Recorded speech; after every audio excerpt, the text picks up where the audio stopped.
Hi hello नमस्कार. चला, फ्रँकलिनची राहिलेली गोष्ट आज मात्र आपण पूर्ण करणार आहोत. आपल्याला वसंत ऋतूतल्या प्रकल्पाकरता पेरलेल्या बीची फ्रँकलिन काळजी घेत होता. ते बी छान उबदार आणि सुरक्षित जागी पेरले याची त्याला खात्री वाटत होती आणि तो पाणी सुद्धा घालत होता. घुबड सरांना तो सांगायला गेला, पण अजून काहीच घडत नाहीये. अरे, तुझं झाड हळूहळू मोठं होतंय, घुबड सर म्हणाले. अजून फक्त तुला ते दिसत नाहीये इतकंच. तुला जरा वाट पाहावी लागेल. फ्रँकलिननं उसासा टाकला. वाट पाहण्या इतका सुद्धा त्याच्यात धीर नव्हता.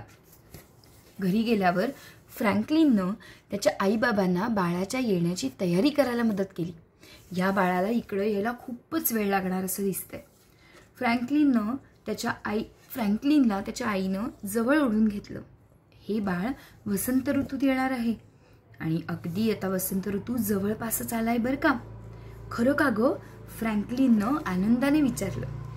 फ्रँकलिन फिरायला बाहेर पडला. त्यानं जवळपासच्या सगळ्या कानाकोपऱ्यात जाऊन पाहिलं आणि मोठ्याने विचारलं सुद्धा, हॅलो वसंत ऋतू, हॅलो वसंत ऋतू, तू इकडे आहेस का रे? पण त्याला त्यावर काही उत्तर मिळालं नाही. फ्रँकलिननं भांडी वाजवली, कढ्या आपटल्या, त्यानं घंटा सुद्धा वाजवल्या, ठण ठण ठण ठण आवाज सुद्धा केला. पण पृथ्वी काही जागी झाली नाही. कसा बघा सगळं वाजवत फिरतोय इकडून तिकडून, हो की नाही?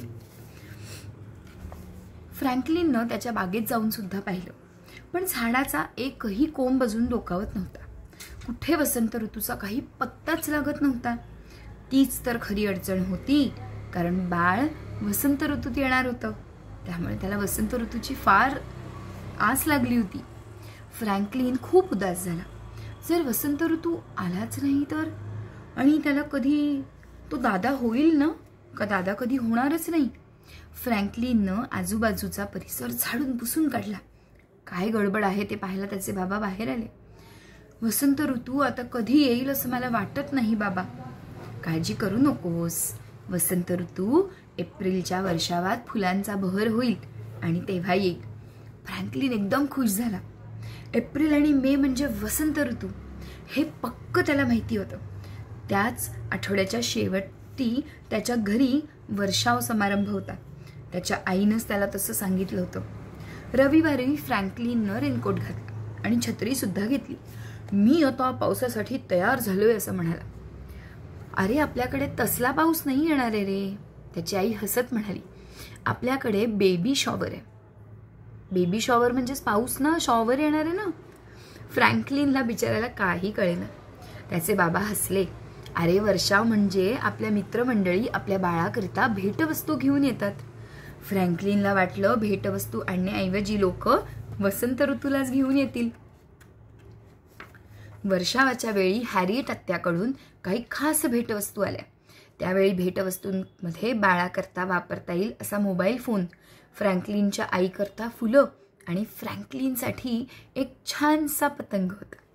फ्रँकलिनच्या आईनं त्या फुलांचा वास घेतला आणि ती म्हणाली, अरे वा, हॅरिएट आत्यानं जणू काही आपल्याकडे वसंत ऋतूच पाठवलाय. मज्जाच मज्जा, फ्रँकलिन म्हणाला. म्हणजे आता बाळ लवकरच येणार. दुसऱ्या दिवशी शाळेत फ्रँकलिननं जाहीर करून टाकलं, वसंत ऋतू आलेला आहे. बरोबर बोललास, घुबड सर म्हणाले. फ्रँकलिनच्या बीला सुद्धा छानसा अंकुर फुटला बरं का. हे बघा, फ्रँकलिनच्या बीला सुद्धा छानसा अंकुर फुटला. तो अंकुर पिटुकला, हिरवागार आणि खूपच गोड दिसत होता. फ्रँकलिन घरी आला. घरी आल्यावर त्याला त्याची आजी आलेली दिसली. अभिनंदन फ्रँकलिन, ती म्हणाली. तू आता दादा झालास. आता तुला छोटी बहीण झाली आहे. फ्रँकलिन नुसता घरभर नाचत सुटला. मी आत्ताच्या आत्ता तिला बघायला निघणार आहे. त्यानं विचारलं, आपण जाऊ शकतो? ती हॉस्पिटलमध्ये तुझी वाट पाहतीये, आजी त्याला म्हणाली. आणि ते लगेचच बाहेर पडले. हॉस्पिटलमध्ये गेल्यावर फ्रँकलिननं त्याच्या आईबाबांची एक गोड अशी पापी घेतली.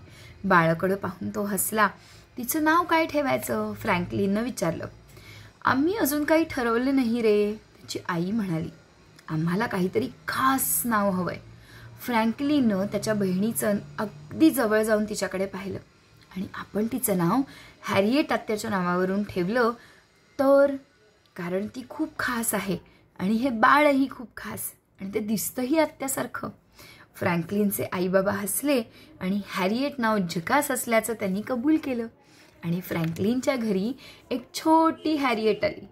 फ्रँकलिननं तिला जवळ घेऊन विचारलं आणि हातात हळूवार तिला झुलवलं. हॅलो हॅरिएट, मी तुझा दादा आहे बरं का, फ्रँकलिन. मी तुझा दादा आहे फ्रँकलिन.